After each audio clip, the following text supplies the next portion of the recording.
Kemampuan mempengaruhi orang lain adalah hal yang sangat penting untuk dimiliki seseorang dalam dunia usaha dan dunia kerja. Akan tetapi, banyak orang yang memiliki peran sebagai pemimpin, namun tidak bisa mendapatkan dukungan dari rekan kerja dan anak buahnya. Banyak pengusaha yang mencoba memasarkan produknya di media sosial, tapi tidak bisa mempengaruhi follower untuk membeli produknya. Halo semua, selamat datang di channel Si Karyawan Pintar. Kali ini, saya akan membahas buku yang berjudul How to Win Friends and Influence People in the Digital Age, karya Dale Carnegie.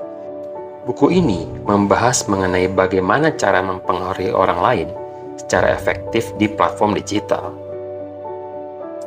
Platform digital saat ini sudah menjadi bagian dari kehidupan, mulai dari mengikuti artis, fashion, hingga wisata kuliner. Saat ini, sudah banyak platform digital seperti YouTube, Facebook, WhatsApp, Instagram, Twitter, dan masih banyak lagi. Dengan semua opsi itu, kamu dapat berkomunikasi dengan lebih banyak orang saat ini daripada sebelumnya. Namun, tidak berarti kamu berada di posisi yang lebih baik untuk mengubah perspektif atau perilaku seseorang. Untuk mempengaruhi perubahan dengan memanfaatkan kekuatan internet, kamu perlu memperdalam pemahaman tentang sifat manusia terlebih dahulu.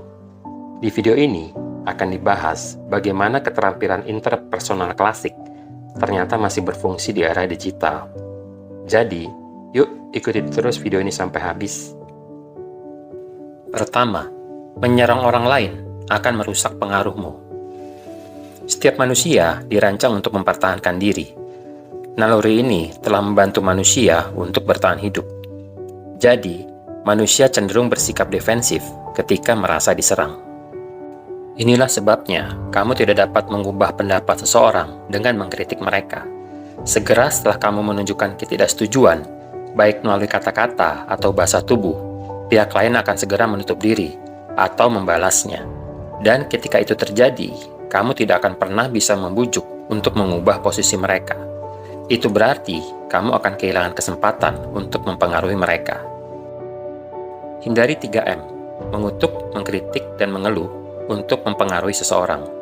Kita saat ini hidup di era digital yang dapat menjangkau lebih banyak audiens dengan cepat melalui media sosial. Banyak orang melihat media sosial sebagai platform untuk mempengaruhi orang lain.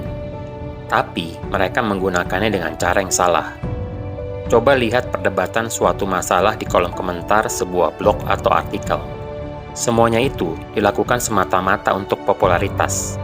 Namun, sebaliknya, pihak yang diserang akan memperkuat pertahanan mereka. Jadi, jika kamu ingin mempengaruhi atau mengubah pandangan orang lain, hal pertama yang perlu dilakukan adalah mengubah perilaku kamu terlebih dahulu. Mulailah melihat media sosial sebagai kesempatan untuk mencari teman dan mempengaruhi orang lain agar peduli dengan tujuan kamu, bukan sebagai sarana untuk mengekspresikan frustasi, keberatan, atau kemarahan.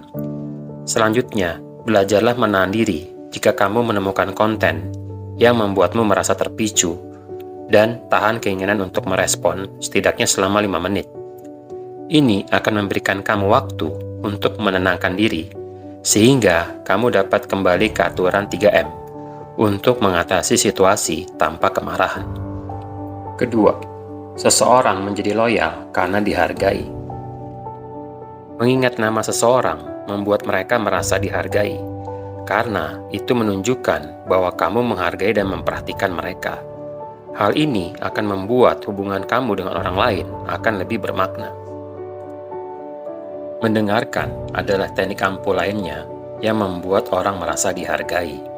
Sebagai manusia, kita secara bawaan ingin merasa didengar dan dimengerti. Mendengarkan orang lain dengan penuh perhatian akan menunjukkan kepada orang itu bahwa kamu menganggap mereka penting. Ketiga, jika berselisih, lakukan pendekatan damai. Di media sosial, sangat mudah terjadi konflik, bahkan dengan orang-orang yang belum pernah kamu temui. Daripada mencoba memenangkan argumen, coba alihkan pendekatan kamu ke pemecahan masalah. Untuk mewujudkannya, bersedialah mendengarkan orang lain yang posisinya mungkin berbeda daripada kamu, daripada berdebat atau mengkritik mereka. Tentu saja, jika menyangkut masalah yang kontroversial, tidak mudah untuk mendengarkan pendapat orang yang berbeda dengan kamu. Tetapi, dengan mengikuti beberapa aturan berikut, kamu akan menciptakan lingkungan di mana dialog dua arah dapat menggantikan konflik. Pertama, selalu bersikap hormat dan berpikiran terbuka. Bahkan, walaupun kamu benar, memberi tahu seseorang bahwa mereka salah hanya akan melukai ego mereka dan membuat mereka defensif. Kedua, cobalah untuk melihat situasi dari sudut pandang mereka.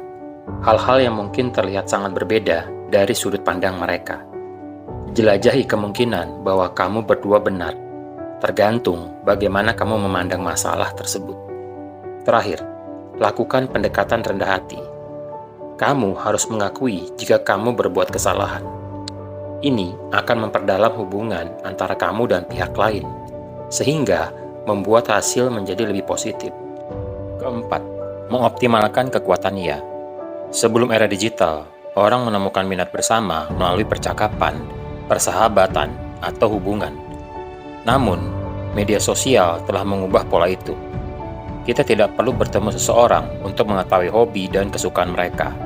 Sebagai gantinya, kita bisa melihat halaman Facebook mereka. Selain itu, media sosial menarik orang-orang dengan minat yang sama. Kamu akan terhubung dengan sekelompok orang yang secara virtual memiliki kesamaan dengan kamu, walaupun kamu belum pernah bertemu dengan mereka.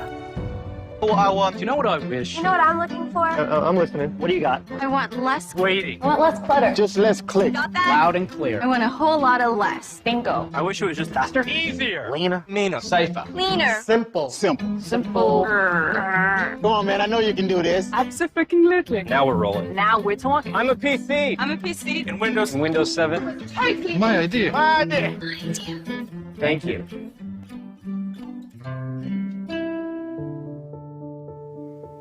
Microsoft menggunakan teknik ya ketika mengembangkan Windows 7. Ia mengetahui Apple adalah pesaing terberatnya, dan juga perlu memenangkan kembali pelanggannya setelah kegagalan memalukan dari produk sebelumnya, yaitu Windows Vista. Microsoft tidak mencoba meniru kampanye iklan Apple. Sebagai gantinya, ia memposting undangan di YouTube dengan meminta konsumen untuk mengirimkan video dengan tema "Saya PC". Setiap pengguna yang mengirimkan klip mengatakan ya kepada Windows. Microsoft kemudian menggabungkan video-video ini dan menggunakannya untuk kampanye pemasaran barunya. Dengan menyertakan konsumen dalam iklan online, Microsoft ingin menunjukkan bahwa konsumennya sangat dihargai. Nilai itu membentuk respon ya, mengubah konsumen menjadi duta merek saat mereka membagikan iklan kepada teman-temannya. Empati juga memainkan peranan penting dalam kampanye ini. Microsoft meminta masukan dari konsumennya untuk pengembangan Windows 7. Karena itu, mereka menambahkan tagline di kampanye pemasarannya dengan mengapresiasi ide konsumen di balik pengembangan Windows 7. Microsoft mampu mendorong kampanye pemasarannya dengan dukungan dari para konsumen karena mereka meluangkan waktu untuk memahami apa yang dicari konsumen dalam produk mereka dan membuat kontribusi tersebut diketahui publik di media sosial. Kelima, jangan pentingkan diri sendiri. Dalam budaya kita yang terobsesi dengan kemenangan, orang sering berpikir cara terbaik untuk maju adalah mencuri semua pusat perhatian atau pujian. Tetapi, perilaku seperti ini justru akan menurunkan kemampuan kamu untuk mempengaruhi orang lain. Bagaimanapun, pengaruh sesungguhnya didasarkan pada membina hubungan. Misalnya, pikirkan tentang teman terdekat kamu. Apakah dia adalah seseorang yang berbicara tanpa henti tentang dirinya, atau apakah dia membuat kamu merasa diperhatikan dan penting? Dan bagaimana dengan diri kamu sendiri? Apakah kamu menerima semua pujian ketika proyekmu berhasil? Atau kamu merayakan kontribusi semua orang di timmu? Meskipun mungkin nampak tidak masuk akal ketika kamu tidak menerima pujian untuk diri kamu sendiri, tapi percayalah, kamu pada akhirnya akan mendapatkan lebih banyak keuntungan, baik secara pribadi maupun profesional. Bagaimana perasaanmu jika teman atau bos kamu memujimu di depan CEO? Mereka adalah orang-orang yang sudah mendukungmu, dan tentunya kamu akan melakukan apa saja untuk membantu sebagai imbalan atas dukungan mereka. Penghargaan, jika diberikan secara tulus, akan memiliki kekuatan yang besar, karena tidak terdengar seperti sanjungan yang dirancang untuk memanipulasi seseorang agar melakukan sesuatu. Saat seorang pemenang akan memberikan pidato penghargaan, pidato yang paling kuat adalah pidato di mana pemenang mengakui kontribusi semua orang atas kesuksesannya. Jika orang-orang ini ada di antara penonton dan kamera menyorot mereka, mungkin mereka sedang meneteskan air mata. Dapat dijamin bahwa mereka akan melakukan semua yang mereka bisa untuk membantu si pemenang agar berhasil dalam usaha berikutnya. Bersikap positif untuk mempengaruhi kinerja orang lain. Kita cenderung terpaku pada perilaku negatif daripada yang positif. Jika kamu seorang pemimpin yang bertanggung jawab, maka kamu harus memberikan umpan balik kinerja timmu dari waktu ke waktu. Seringkali, pemimpin hanya memberikan umpan balik saat karyawannya melakukan kesalahan atau kinerjanya buruk. Bahkan, jika kamu menutupi kinerja buruk anak buahmu dengan pujian, maka yang mereka dengar adalah bahwa mereka telah gagal. Begitu seorang merasa gagal, kinerjanya akan menurun. Maka, jika kamu ingin karyawanmu bertumbuh, kamu harus membantu mereka merasa positif.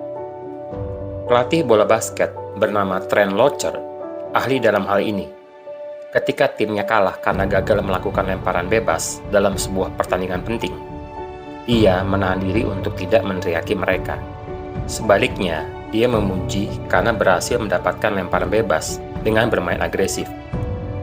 Dia kemudian meminta mereka berlatih lemparan bebas selama 1 jam. Membangun kembali kepercayaan diri tidak hanya melalui pujian, tapi juga latihan ekstra. Pujian dan latihan ekstra membantu mereka membangun kembali kepercayaan dirinya. Ketujuh, ubah cara kamu melihat kegagalan. Dalam setiap aspek kehidupan, semua manusia pasti pernah mengalami kegagalan. Contoh, tidak berhasil memasukkan bola ke gawang lawan, atau tidak berhasil mendapatkan pekerjaan sesuai dengan impianmu.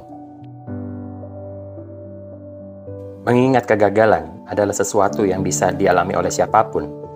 Namun, yang paling mengejutkan, ternyata kita tidak mendukung orang lain ketika mereka gagal. Bersikap mendukung sebenarnya adalah sesuatu yang harus kamu lakukan, terutama jika orang yang gagal itu adalah seseorang yang menjadi tanggung jawab kamu, seperti anggota tim atau keluargamu. Jika kamu ingin orang-orang ini mendapatkan kembali kepercayaan diri mereka dan memastikan kinerja jangka panjang mereka tidak terancam, maka kamu harus mengubah sikapmu terhadap kegagalan.